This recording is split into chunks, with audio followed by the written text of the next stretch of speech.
कल हम देख रहे थे ऑप्टिकल आइसोमर्स के बारे में, और ये भी देखा था कि ऑप्टिकल आइसोमेरिज्म जो रहेगा वो किस प्रकार से शो करेंगे।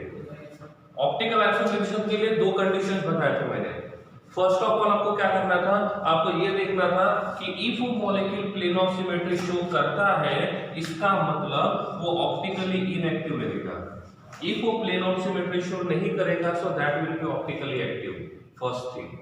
सेकंड थिंग ऐसी थी, इफ वो non superimposable mirror image बनाता है तो it will be optically active. If वो सुपर इम्पोजेबल मिरर इमेज बनाता है तो वो ऑप्टिकली इनएक्टिव रहेगा। केस नंबर 1 देखा था, और केस 1 के हिसाब से हमने टेट्राहेड्रल मॉलिक्यूल के लिए देखा था कि कौन सा मॉलिक्यूल ऑप्टिकली एक्टिव होना चाहिए और कौन सा मॉलिक्यूल ऑप्टिकली इनएक्टिव होना चाहिए।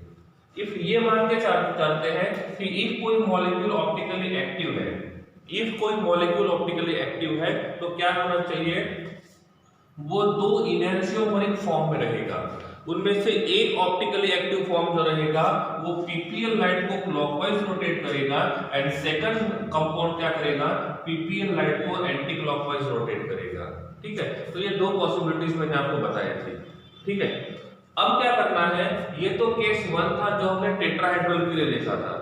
अब यहाँ पे हम क्या करते हैं, केस 2 को देखते हैं, और यहाँ पे जो केस 2 होता है वो होता है स्क्वायर प्लेनर, वो होता है स्क्वायर प्लेनर। अब क्या लगता है, ये स्क्वायर प्लेनर जो रहेगा वो सही में ऑप्टिकली एक्टिव रह सकता है? फर्स्ट एग्जांपल बताता हूं मैं, metal A4, is it possible? क्योंकि वो टेट्राहेड्रल रहे या स्क्वायर प्लेनर रहे, दोनों केसेस में उसका ऑक्सीडेशन उसका कोऑर्डिनेशन नंबर जो रहेगा वो 4 रहेगा। और जब दोनों का कोऑर्डिनेशन नंबर सेम रहेगा तो ये मान के चल सकते हैं कि उसमें वो या तो स्क्वायर प्लेनर रहेगा या तो टेट्राहेड्रल रहेगा। इफ ये मान के चलते हैं कि this will be our molecule, so this molecule will be optically active और ऑप्टिकली इनएक्टिव। क्या पॉसिबिलिटीज है, क्या सही में ये वाला मॉलिक्यूल जो रहेगा MA4 ये स्क्वायर प्लेनर में ऑप्टिकली एक्टिव रहेगा कि इनएक्टिव रहेगा? ठीक है, it must be optically inactive. क्यों? क्योंकि ये ऑप्टिकली इनएक्टिव है। ठीक है, अब दूसरा एग्जांपल मैं यहां पे लिखता हूं MABCD। तो क्या लगता है, this molecule will be optically active? Is it this molecule is optically active? क्या होना चाहिए? तो ये मॉलिक्यूल ऑप्टिकली एक्टिव हो सकता है क्या? क्या लगता है? Yes, so this molecule should be optically active. ये मॉलिक्यूल ऑप्टिकली एक्टिव होना चाहिए, but in reality this is optically inactive. In reality this will be optically inactive. Optically inactive होने का रीजन ये होता है कि this will show plane of symmetry, this will show plane of symmetry. तो ये प्लेन ऑफ सिमेट्री को show करेगा। क्या करेगा? प्लेन ऑफ सिमेट्री को शो करेगा। अब आपके मन में क्वेश्चन आया होगा कि सर प्लेन ऑफ सिमेट्री को कैसे शो करेगा? अब ये मान के चलते हैं कि इस M ने 4 बॉन्ड बनाए, this is first bond, this is second bond, this is third bond and this is fourth bond. चारों के चारों बॉन्ड प्लेन में है, अपर साइड में भी कोई नहीं है, लोअर साइड में भी कोई नहीं है, और इस प्लेन को ही हमने प्लेन मतलब ये जो 4 मॉलिक्यूल है इसी को हमने प्लेन लिया। तो इसका मतलब ये क्या करेगा, प्लेन ऑफ सिमेट्री शो करेगा, और जो molecule plane of symmetry show करता है वो ऑप्टिकली इनएक्टिव होता है। मतलब स्क्वायर प्लेनर के सभी molecules will be optically inactive.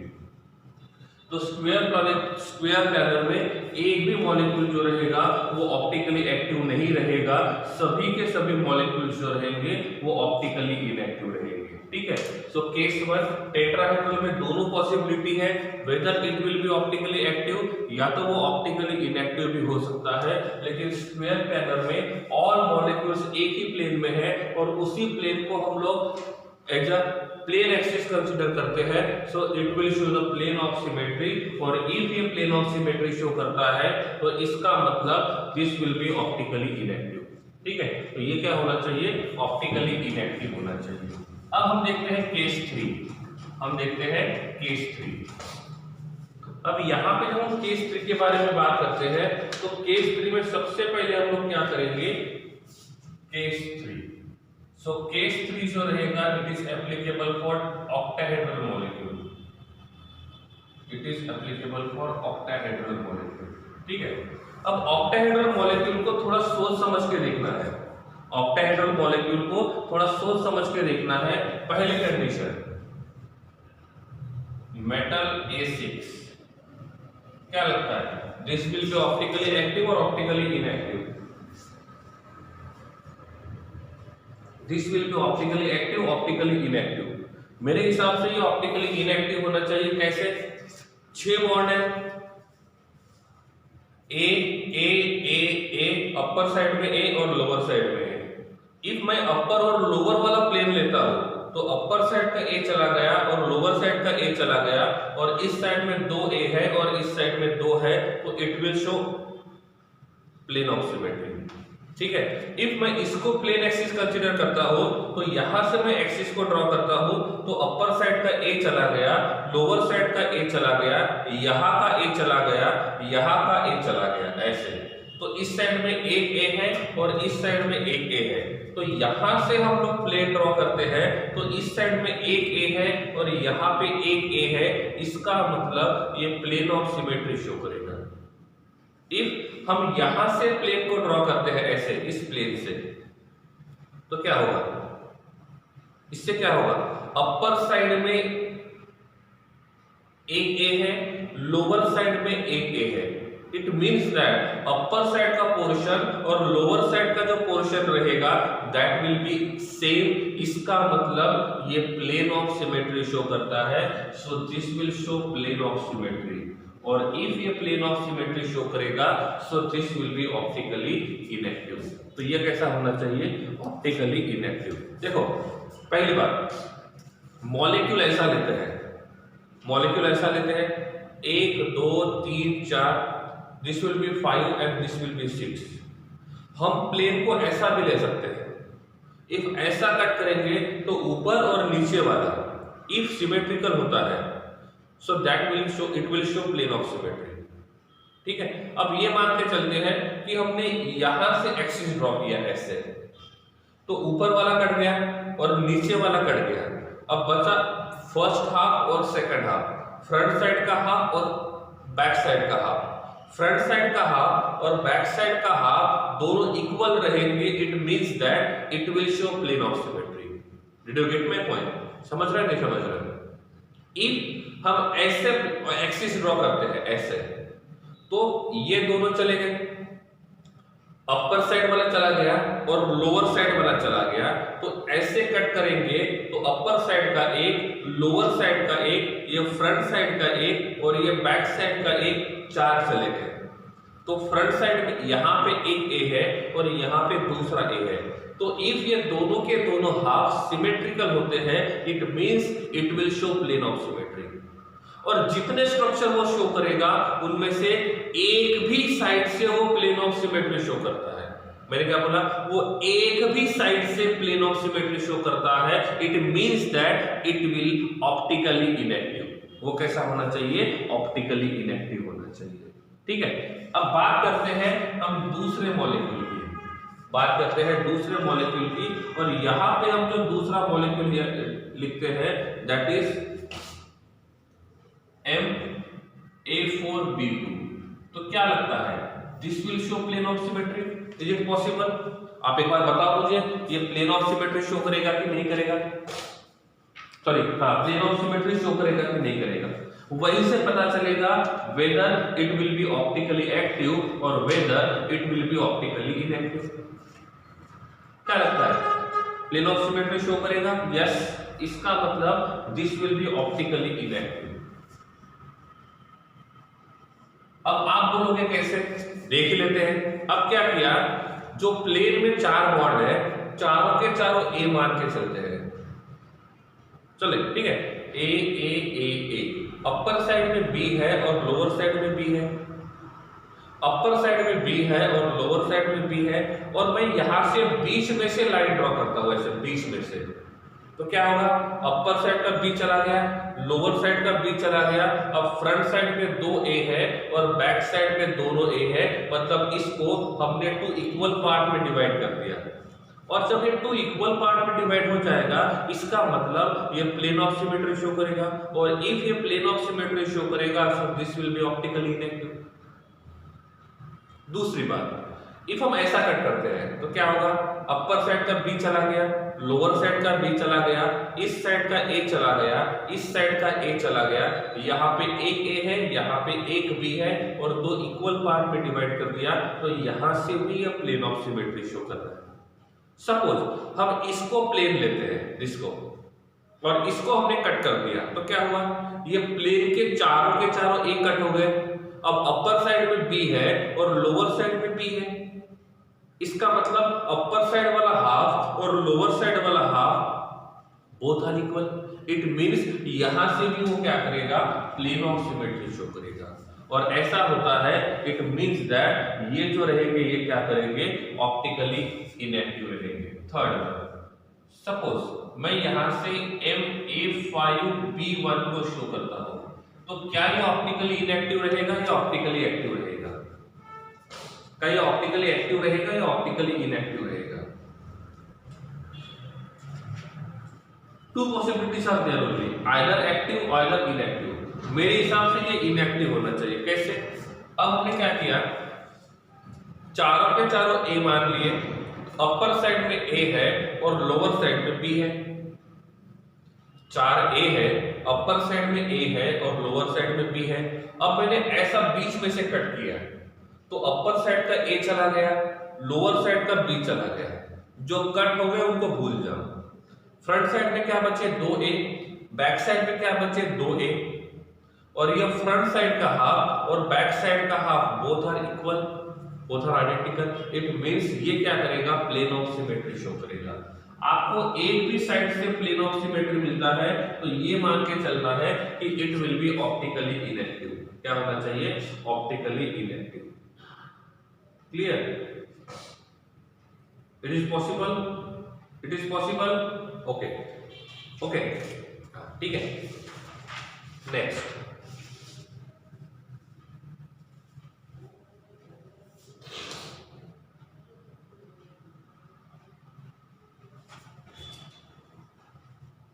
M A B C D E F,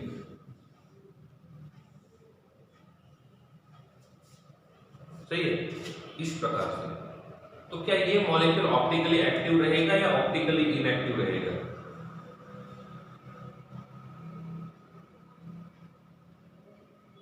this will be optically active, optically inactive.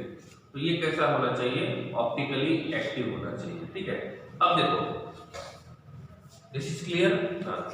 अब यहां से मैं दो क्वेश्चन पूछता हूं आपको। पहली बात, इसमें कितने GI रहेंगे,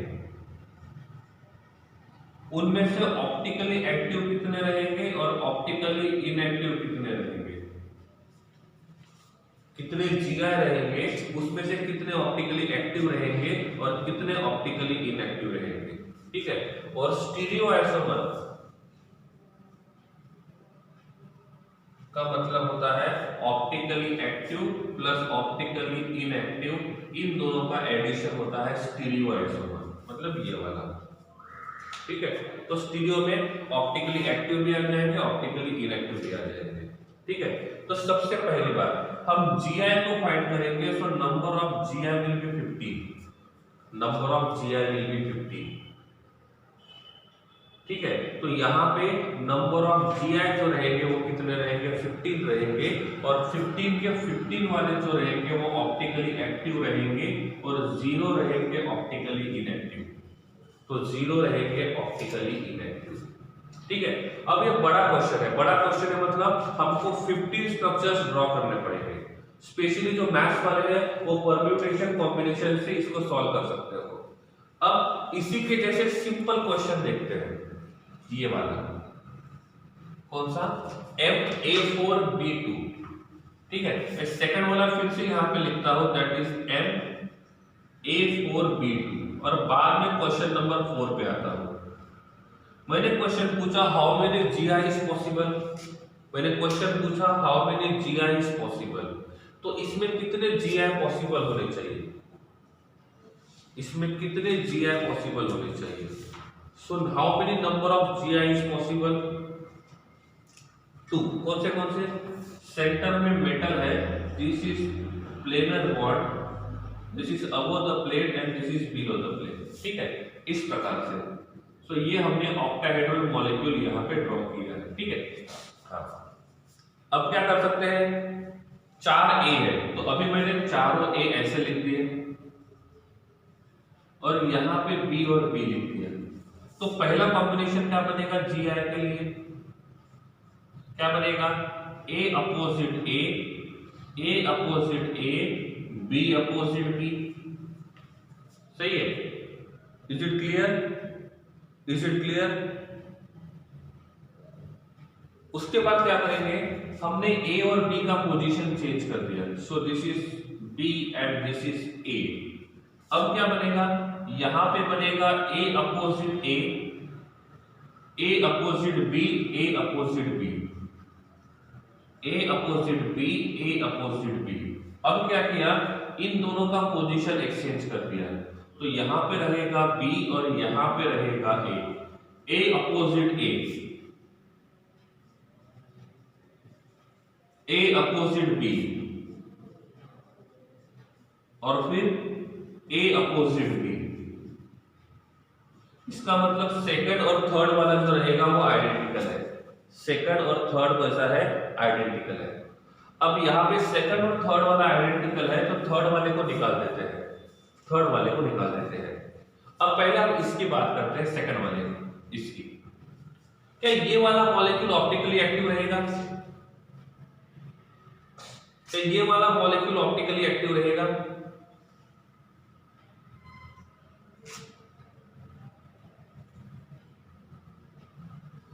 ठीक है। ऑक्टाहेड्रल के लिए एक बात बताता हूं मैं, ठीक है, ऑक्टाहेड्रल के लिए इजी बताता हूं, इजी मेथड कैसे पता चलेगा कि वो पॉसिबल है कि नहीं है, ठीक है। पहली कंडीशन, इफ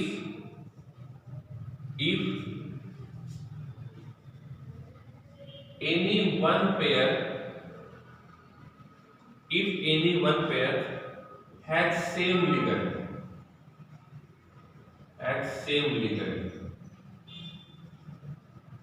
एग्जाम्पल के तौर पे ए और ए, ठीक है। तो इफ हम यहाँ पे ए और ए लिखते हैं, इसका मतलब ये दोनों के दोनों लिगेंड कैसे रहेंगे, सेम रहेंगे, ठीक है। Second, if any two pairs are same, इसका मतलब आइदर वो ए रहेंगे, आइदर वो बी या तो बी रहेंगे, या तो ये दोनों के दोनों ए बी या तो ए बी रहेंगे। तो ऐसे कंडीशन में that molecule will be optically inactive, ठीक है। ये सिंपल एक ट्रिक है, इससे आपका टाइम बच जाएगा, इससे आपका टाइम बच जाएगा और ये फाइंड करना आसान होगा कि ये ऑप्टिकली एक्टिव रहेगा कि ऑप्टिकली इनएक्टिव रहेगा, ठीक है। तो इससे इस बात को हम लोग प्रूव कर सकते हैं कि it will be optically active और optically inactive. Did you get my point, सही है। तो यहां से हम पता कर सकते हैं कि क्या सही में ये ऑप्टिकली एक्टिव रहेगा या सही में ये ऑप्टिकली इनएक्टिव रह सकता है, ओके। अब any pair has same ligand, मतलब किसी पेयर के पास दोनों के दोनों लिगेंड सेम होते हैं तो this will be optically inactive. अब इसमें देखेंगे तो यहाँ पे ये दोनों के दोनों लिगेंड सेम है, इसका मतलब ये ऑप्टिकली इनएक्टिव होगा, ठीक है। यहाँ पे भी ये दोनों के दोनों लिगेंड सेम है तो ये भी ऑप्टिकली इनएक्टिव होगा। दूसरा कंडीशन, कोई भी एक कंडीशन चलेगा, any two pairs are same, जैसे यहाँ पे ये दोनों के दोनों पेयर सेम है और यहाँ पे ये दोनों के दोनों पेयर सेम है, तो ऐसे कंडीशन में that will be optically inactive, that will be optically inactive. तो इस प्रकार से हम ये फाइंड कर सकते हैं कि इसके पास total number of GI will be 2, optically active will be 0 and optically inactive will be 2। अब आप बाद में फ्री टाइम में ये पता लगाओ कि ये ऑप्टिकली इनएक्टिव क्यों हो सकता है। क्या सही में ये प्लेन ऑफ सिमेट्री शो कर सकता है? क्या सही में ये प्लेन ऑफ सिमेट्री शो कर सकता है? यस, कैसे? इफ हम ऐसे प्लेन ऑफ सिमेट्री ड्रॉ करते हैं तो अपर साइड का बी चला गया, इस साइड का बी चला गया और नीचे का बी चला गया और यहाँ का ए चला गया। इस साइड में ए है और इस साइड में ए है and that will be plane of symmetry, मतलब वो प्लेन ऑफ सिमेट्री शो करेगा and that molecule will be optically inactive. तो ये वाला मॉलिक्यूल दो स्ट्रक्चर शो कर रहा है और दोनों के दोनों जो रहेंगे वो ऑप्टिकली इनएक्टिव रहेंगे। आई थिंक यहां पे क्लियर होना चाहिए, सही है? क्लियर है? Is it clear? अब मैंने आपको पूछा MA4B2 A4B2 कितने स्टीरियो आइसोमर शो करेगा, कितने स्टीरियो आइसोमर शो करेगा? So number of stereoisomers equals to number of optically active isomers plus number of optically inactive isomers. Okay, I think अब इसको मैं इरेज कर देता हूँ, इस वाले पार्ट को इरेज कर देता हूँ क्योंकि ऑप्टिकली एक्टिव क्या होते हैं और ऑप्टिकली इनएक्टिव क्या होते हैं आई थिंक मैंने ये बता दिया है। तो यहाँ पे फिर से टाइम वेस्ट नहीं करूंगा मैं, ठीक है? हाँ, अब बात करते हैं हम फिफ्थ एग्जाम्पल की, ठीक है? अब फिफ्थ वाले की बात करते हैं और मैं यहां पे लिखता हूं दैट इज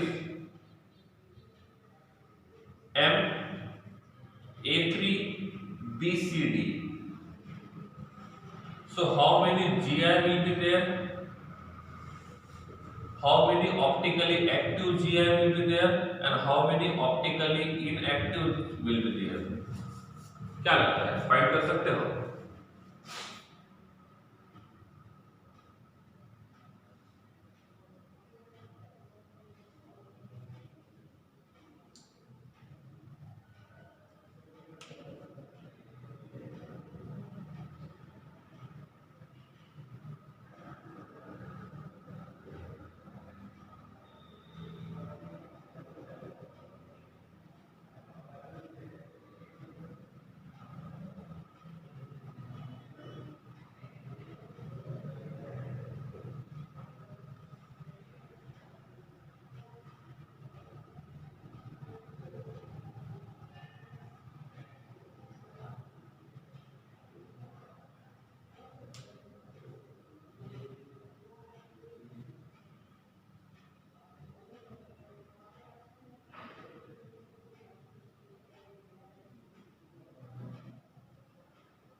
तो हम लोग क्या कर रहे थे, ऑप्टिकली एक्टिव और ऑप्टिकली इनएक्टिव की बात कर रहे थे और मैंने आपको ये वाला क्वेश्चन पूछा था कि इनमें कितने जीआई पॉसिबल है, कितने ऑप्टिकली एक्टिव रहेंगे और कितने ऑप्टिकली इनएक्टिव रहेंगे, ठीक है? तो क्या लगता है, how many GI is possible here?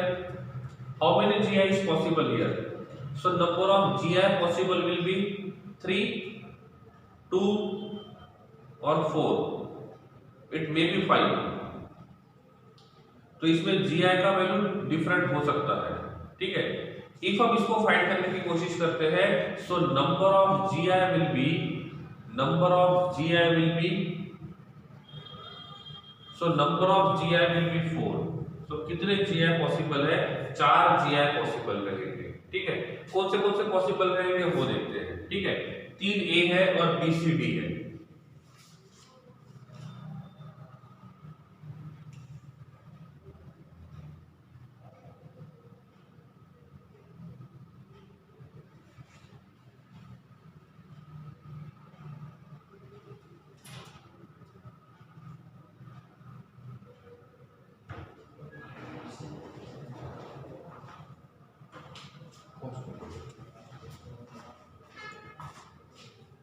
Number of GI, ठीक है? तो नंबर ऑफ GI कितने हैं? 4।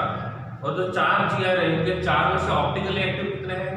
तो 4 में से नंबर ऑफ ऑप्टिकली एक्टिव जो रहेंगे वो कितने होने चाहिए?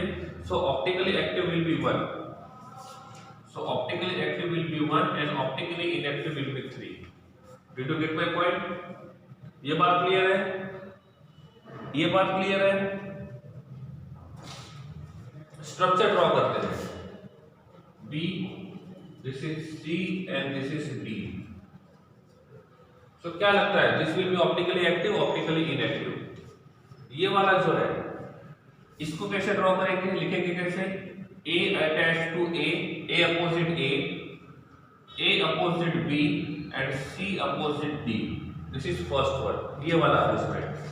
ठीक है, हम इस अरेंजमेंट की बात कर रहे हैं. ठीक है, तो हम इसमें देखेंगे तो यहां पे ये एक अरेंजमेंट इस प्रकार से रहेगा.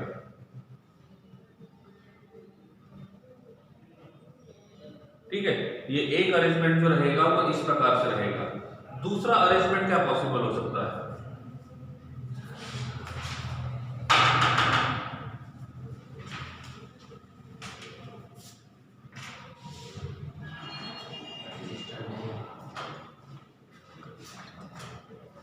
हमारे पहले स्ट्रक्चर की. दूसरा कौन सा स्ट्रक्चर पॉसिबल हो सकता है? इन दोनों को एक्सचेंज करते हैं. This will be A and this will be B. तो यहां पे क्या मिलेगा? A opposite A opposite B और सी अपोजिट डी. ये दोनों आइडेंटिकल हो गए. तो कोई मतलब नहीं बनता है कि ये दो आइसोमर्स है ये बोलने का. Is it clear? अब क्या कर सकते हैं? इन दोनों का पोजीशन चेंज करते हैं. This will be D and this will be B. तो ये अरेंजमेंट क्या हो गया? This is A opposite A, फिर आएगा ए अपोजिट बी और फिर आएगा सी अपोजिट डी. फिर आएगा C opposite D. A opposite, sorry गलत हो गया, A opposite D and C opposite B. ये सेकंड वाला है. ठीक है, इज इट क्लियर? हाँ. और कौन सा पॉसिबल है? अब क्या करते हैं? इन दोनों को एक्सचेंज करके देखते हैं. C और A. So this is A and this is C. अब क्या पॉसिबल है? CD, AB और A. ये तो आइडेंटिकल हो गया. और कौन सा GI पॉसिबल है? अब क्या करेंगे? इन दोनों को एक्सचेंज कर लेते हैं. तो this will B C and this will be A. अब कौन सा अरेंजमेंट हो गया?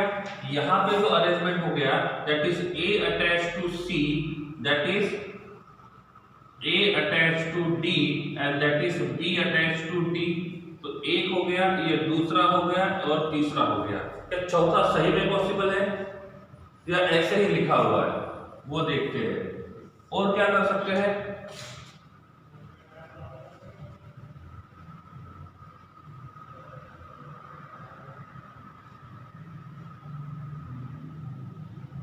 ठीक है, अब क्या करेंगे?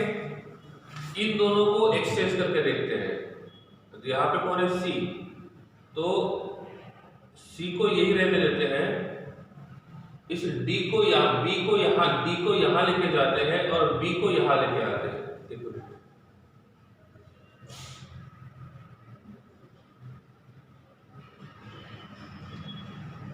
3A are there. This is B. ठीक है, ये कौन सा हुआ?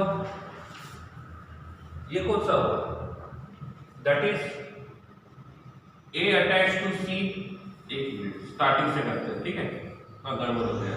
ठीक है, स्टार्टिंग से करते हैं. एक बार आप भी ट्राई करो. How many GI is possible there? ठीक है, so this is M. 1 2 3 4 5 and 6. Okay, क्या है? 3A B C D. ठीक है, so this is A, this is A, this is A, this is B, this is C and this is D. Okay, first arrangement is A opposite A, second A opposite B, next C opposite D. So ये पहला possible है. ठीक है, okay यहाँ तक. फिर क्या करते हैं? इन दोनों को एक्सचेंज करेंगे तो फर्क नहीं पड़ेगा. इन दोनों को एक्सचेंज करेंगे तो भी फर्क नहीं पड़ेगा. ठीक है, तो हम क्या करते हैं? इन दोनों को एक्सचेंज कर देते हैं. तो यहां पे लिखते हैं A और यहां पे लिखते हैं D.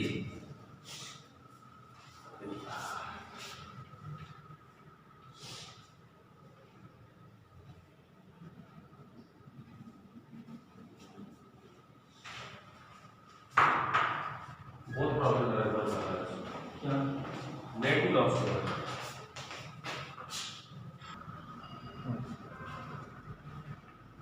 ठीक है हाँ। अब क्या किया हमने, एक्सचेंज कर दिया। अब उसको लिखते हैं तो क्या पॉसिबल है, that is A attack opposite B, that is A opposite D and that is A opposite C. This is second pair is possible. तो कितने पेयर पॉसिबल हो गए, दो।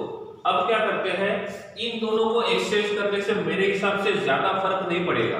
क्यों, क्योंकि ए अपोजिट बी और ए अपोजिट डी ये तो आएगा ही आएगा। इसलिए मैं क्या करता हूं, C और B को, इन दोनों को चेंज करता हूं। तो यहां पे लिखता हूं मैं C और यहां पे लिखता हूं मैं B। तो क्या होगा, A opposite B, A opposite D और A अपोजिट C। तो पहले से था ना, ठीक है, तो इस पे फर्क नहीं पड़ेगा। अब हम यहां पे क्या करते हैं, और क्या कर सकते हैं, और क्या कर सकते हैं, only 2 pairs are possible.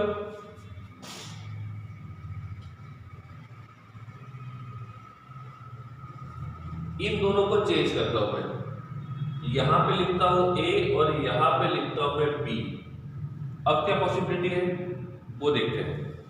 What is possibility of, which possibility are there here, A opposite A, that is A opposite D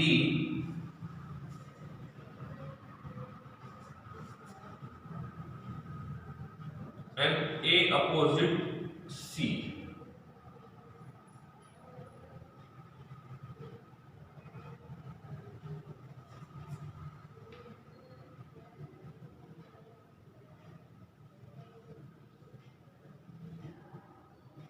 A opposite A opposite D and C opposite B. Okay, this is second pair. This is second pair. Okay. Next one.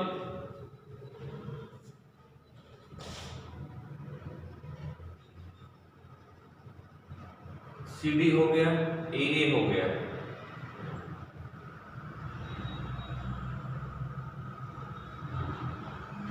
अब क्या कर सकते हैं, इस B को यहां लेके आते हैं। This is B and this is A। तो क्या बनेगा, AD, AB और AC। नहीं, वो तो रिपीट हो गया है, ठीक है।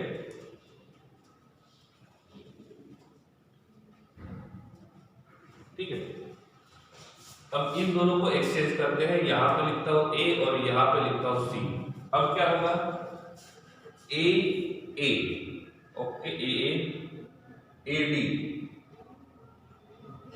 ये हो सकता है AD और CB, ये हो गया है।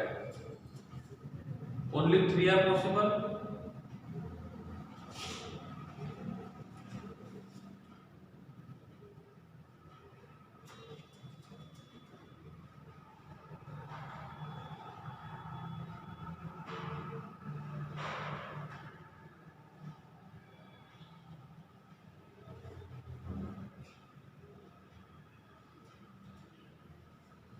इन दोनों को एक्सचेंज करके देखते हैं। यहां पे D करते हैं और यहां पे C करते हैं। अब क्या होगा, A opposite A opposite C, A opposite A, हाँ ये एक पॉसिबल है। A opposite A opposite C, और क्या पॉसिबल है, B opposite D। Okay, this is possible. A opposite A opposite C and B opposite D. Okay. So number of possible GI कितने हो गए? Number of possible GI कितने हो गए? Number of possible GI कितने हो गए? 4। 4 में से कितने ऑप्टिकली इनएक्टिव है, पहले उसको फाइंड कर लेते हैं। तो बचे हुए कितने रहेंगे ऑप्टिकली इनएक्टिव। ठीक है, अब क्या होगा, this will be optically inactive, क्योंकि यहाँ पे A और A साथ में है, लिखा हुआ है। If any one pair has the same ligand, so that will be optically inactive. ठीक है, this will be optically active. Yes, this will be optically active. This will be optically inactive, and this will be optically inactive. Clear, this will be optically inactive. तो यहां से ये पता लगा सकते हैं कि नंबर ऑफ ऑप्टिकली एक्टिव कितने रहेंगे और नंबर ऑफ ऑप्टिकली इनएक्टिव कितने रहेंगे। ठीक है, एक बात और, number of stereo isomers equals to 2 into optically active plus optically inactive. अब हमने यहाँ पे 2 से मल्टीप्लाई क्यों किया, क्योंकि जो ऑप्टिकली एक्टिव रहेंगे उनमें से एक रहेगा डेक्स्ट्रो और दूसरा रहेगा लिगो, और इसीलिए हमने इसको 2 से मल्टीप्लाई कर दिया। तो 2 से मल्टीप्लाई करने का रीजन ऐसा है, one will be clockwise, second will be optically, मतलब second will be anticlockwise. तो इसमें टोटल नंबर ऑफ इनएक्टिव कितने हैं, टोटल नंबर ऑफ इनएक्टिव कितने हैं 3, एक्टिव वाले कितने हैं 1, तो 1 into 2 करेंगे तो हमको यहाँ पे मिलेंगे 2, सो 2 और 3 5, मतलब स्टीरियो आइसोमर्स जो रहेंगे वो कितने मिलेंगे 5। तो ये बात क्लियर हो गया, स्टीरियो आइसोमर 5 कैसे मिले, इज इट क्लियर कि ये समझ में आ गया कि स्टीरियो आइसोमर 5 कैसे मिले। ठीक है, स्टीरियो आइसोमर 5 क्यों मिलेंगे, क्योंकि ऑप्टिकली एक्टिव जो रहेगा वो 2 फॉर्म में रहेगा और इसीलिए उसमें टोटल जो रहेंगे दैट विल बी 5। ठीक है, ओके। तो ये तो बात थी उनकी जो मोनोडेंटेड लिगेंड का काम करते हैं। इफ हम बाइडेंटेड के हिसाब से जाते हैं और मैं यहाँ पे लिखता हूँ that is metal in bracket AA/3, सो क्या लगता है this will be optically active. इसके कितने GI पॉसिबल है, इसके कितने GI पॉसिबल है, how many GI is possible, so number of GI possible will be 0, number of GI possible will be 0। क्यों, इसका रीजन आपको पता है। अब क्वेश्चन आता है इसमें कितने ऑप्टिकली एक्टिव रहेंगे और कितने ऑप्टिकली इनएक्टिव रहेंगे, क्या लगता है, ऑप्टिकली एक्टिव कितने होने चाहिए और ऑप्टिकली इनएक्टिव कितने होने चाहिए, and how many will B stereo isomer, how many will B stereo isomer, how many will B stereo isomer, ढूंढ सकते हो एक बार, क्या लगता है ऑप्टिकली एक्टिव रहेगा नहीं रहेगा। ये मोनोडेंटेड है, ये कैसे है, सॉरी ये बाइडेंटेड लिगेंड है, so this is a bidentate ligand. और जब बाइडेंटेड लिगेंड की बात आती है और उसमें भी इसमें ऐसा है कि यहाँ पे इक्वल पार्ट में डिवाइड हो रहा है कि नहीं हो रहा है वो हमको देखना पड़ेगा।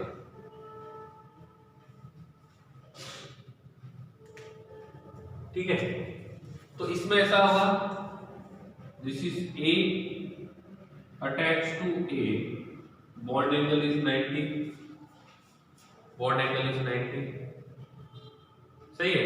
फिर क्या होगा, यहां पे रहेगा दूसरा A और A, इसमें भी बॉन्ड एंगल 90 है, और इसमें हम जाएंगे तो यहाँ पे this is A attach to this is A।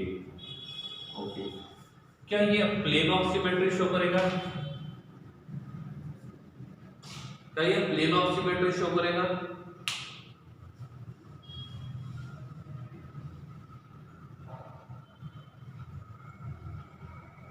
कैसे, इसमें ऐसे है A और A,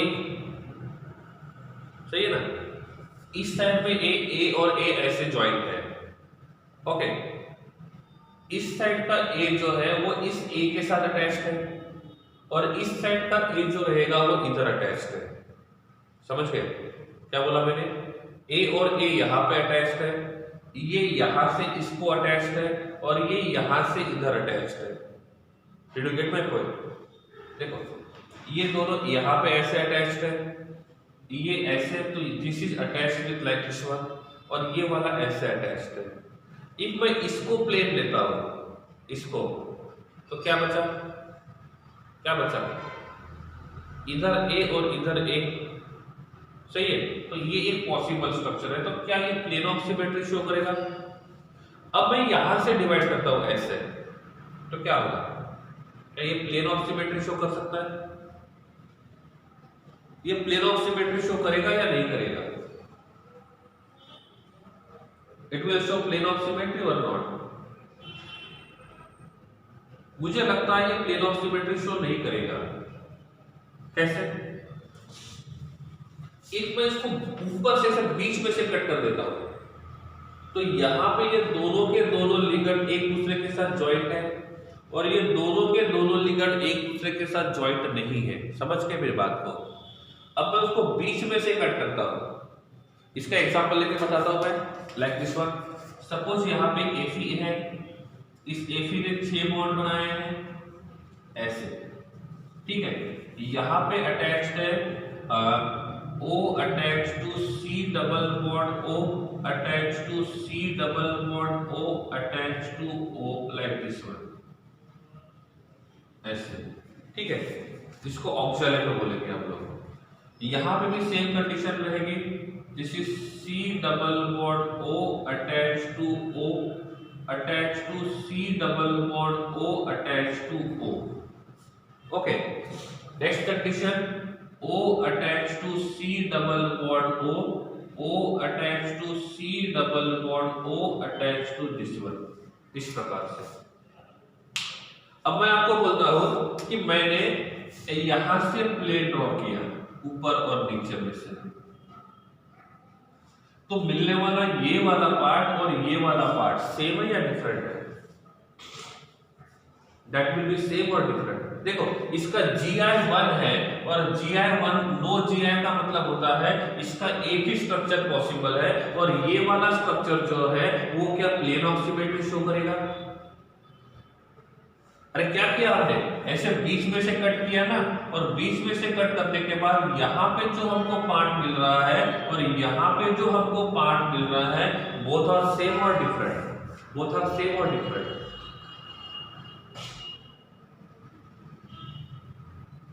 मैं अटैचमेंट बाग की बात नहीं कर रहा हूं, मैं उस मॉलिक्यूल को बीच में से कट करने के बाद जो दो पार्ट मिलने वाले हैं, that part will be identical और different, that will be different. If that will be different, so this molecule will doesn't show plane of symmetry. इसका मतलब ये plane of symmetry show नहीं करेगा, इसका मतलब ये plane of symmetry show नहीं करेगा। If हम यहाँ पे ऐसे करते हैं, यहाँ पे NH3 NH3 NH3 NH3 NH3 NH3 लगाते हैं, मतलब 6 के 6 साइड पे NH3 लगाते हैं ऐसे, Fe attached to NH3 attached to NH3 attached to NH3 attached to NH3 attached to NH3 attached to NH3 ऐसे करते हैं। और अब मैं क्या करता हूं, बीच में से कट करता हूं, और जैसे मैं बीच में से कट करूंगा तो क्या होगा, ये दोनों के दोनों मिलने वाले पार्ट आइडेंटिकल रहेंगे, इसका मतलब ये प्लेन ऑफ सिमेट्री शो करेगा। अब बीच में से कट कर रहे हैं तो ये प्लेन ऑफ सिमेट्री शो नहीं कर रहा है। Did you get my point? अरे समझ रहा है, नहीं समझ रहा है? ठीक है, तो आपको ये देखना है किसी भी एक एंगल में से वो प्लेन ऑफ सिमेट्री शो नहीं करता है, इसका मतलब it will be optically active. तो ये वाला मॉलिक्यूल जो रहेगा वो ऑप्टिकली एक्टिव होना चाहिए। तो optically active will be 1, optically inactive will be 0। 0 क्यों? क्योंकि एक ही स्ट्रक्चर पॉसिबल है ना, और यहाँ पे जो स्ट्रक्चर पॉसिबल है आपको ये बताना है कि that will be optically active और that will be optically inactive.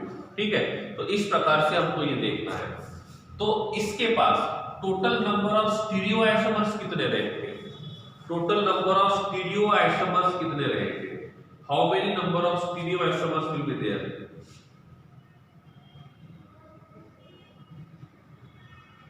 How many stereoisomers? So number of stereoisomers will be 2. So number of stereoisomers will be 2. तो इस प्रकार से हम ये बता सकते हैं कि ये किस प्रकार से ऑप्टिकली एक्टिव और ऑप्टिकली इनएक्टिव मॉलिक्यूल्स को क्या करेगा, शो करेगा। ठीक है, अब ठीक है, एक क्वेश्चन और है, that is in bracket M A3B2C, ये कितने GI शो करेगा, ये कितने ऑप्टिकली एक्टिव रहेंगे, कितने ऑप्टिकली इनएक्टिव रहेंगे, और total number of stereo isomers कितने रहेंगे। ठीक है, ये आपको बताना है। क्या बोला मैंने? कितने GI शो करेगा, कितने ऑप्टिकली एक्टिव रहेंगे, कितने ऑप्टिकली इनएक्टिव रहेंगे, और कितने स्टीरियो आइसोमर्स रहेंगे। ठीक है,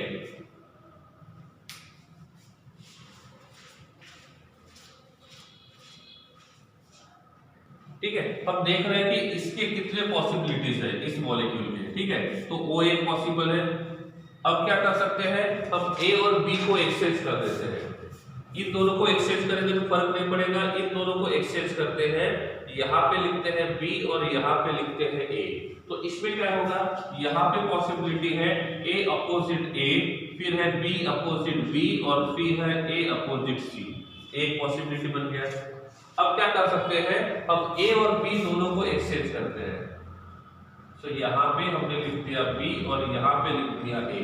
तो ये क्या होगा, ए अपोजिट बी हो गया है, ए अपोजिट ए, ठीक है। तो तीसरा वाला क्या बनेगा, A opposite A opposite B और बी अपोजिट सी। सही है, अरे समझ रहा है, नहीं समझ रहा है? और कोई पॉसिबल है, और जीएम पॉसिबल है, और कोई जीएम पॉसिबल है? इन दोनों को एक्सचेंज कर लेते हैं, इन दोनों को। So this will be B and this will be A. अरे आप तक मेरी आवाज आ रही है? आप तक मेरी आवाज आ रही है? तो आंसर क्यों नहीं आ रहा है फिर? इसमें क्या होगा, ए अपोजिट ए अपोजिट बी और बी अपोजिट सी, तो ये भी सेम रहेगा, ठीक है। तो ए opposite A,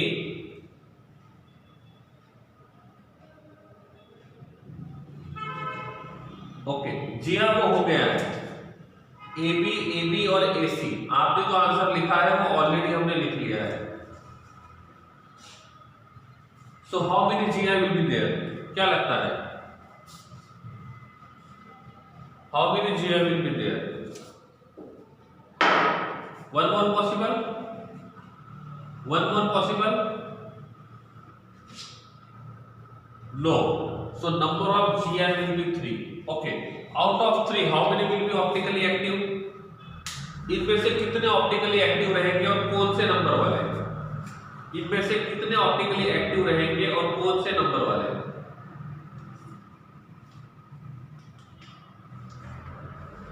This will be optically active, optically inactive. First one will be optically active, optically inactive. This will be optically inactive because these two pairs are identical. और पहले वाले ऑप्टिकली इनएक्टिव रहेंगे क्योंकि दोनों के दोनों आइडेंटिकल है, ठीक है। अब दूसरे की बात करते हैं, this is A, this is A B, this will be optically inactive, this will be optically inactive. तो यहाँ पे ये भी ऑप्टिकली इनएक्टिव रहेगा। यहाँ पे ए है इसलिए ये भी ऑप्टिकली इनएक्टिव रहेगा। तो इसके पास 3 जीआई पॉसिबल है और तीनों के तीनों ऑप्टिकली इनएक्टिव रहेंगे। क्या अभी भी ऑप्टिकल और एसएमएस में डाउट है या क्लियर हो गया है?